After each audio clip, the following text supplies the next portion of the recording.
എങ്കിൽ പിന്നെ സമയം കളയണ്ട, രസങ്ങളിലേക്ക് അടക്കാം. രസം ഉണ്ടാകുന്നത് എങ്ങനെയാണ്? രസം ഉണ്ടാവുകയല്ലോ, ഉണ്ടാക്കുകയല്ല. രസം ഉണ്ടാക്കുന്നത് എങ്ങനെയാണ്? എനിക്ക് കൃത്യമായിട്ട് അറിയില്ല, എന്നാലും ഏകദേശം പറയാം. ആദ്യം നമ്മൾ പരിപ്പ് വേവിക്കണം. ഒരു തക്കാളി ഇടാം, പിന്നെ കായവും കുരുമുളകും ചേർക്കണം, പിന്നെ എണ്ണ ചൂടാക്കിയിട്ട് അതിൽ കടുകും കറിവേപ്പിലയും പിന്നെ വെളുത്തുള്ളിയും മൂപ്പിച്ച് ചേർക്കണം. അത്ര ബുദ്ധിമുട്ടണമെന്നില്ല. രസമുണ്ടാക്കാനുള്ള പൊടി കടയിൽ കിട്ടും, പാക്കറ്റില്. അത് കിട്ടും മിസ്റ്റർ. ഞാൻ നവരസങ്ങളെ കുറിച്ചാ പറയുന്നത്. ഇയാളൊരു മാതിരി ഡോ ശൃംഗാരം ചെയ്യൂ.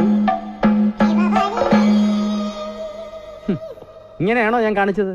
ഇത് പശു ചാണകം ഇടുമ്പോഴുള്ള ഭാവമാണ്. ഞാൻ കാണിച്ചതുപോലെ ഒന്നുകൂടെ കാണിക്കൂ.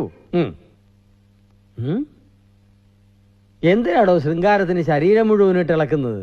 നാട്യശാസ്ത്രത്തിൽ എന്താ പറഞ്ഞിട്ടുള്ളത്? നാട്യശാസ്ത്രത്തിൽ ഭരതമുനി എന്താ പറഞ്ഞിട്ടുള്ളതെന്ന്? ഏത് ഭരത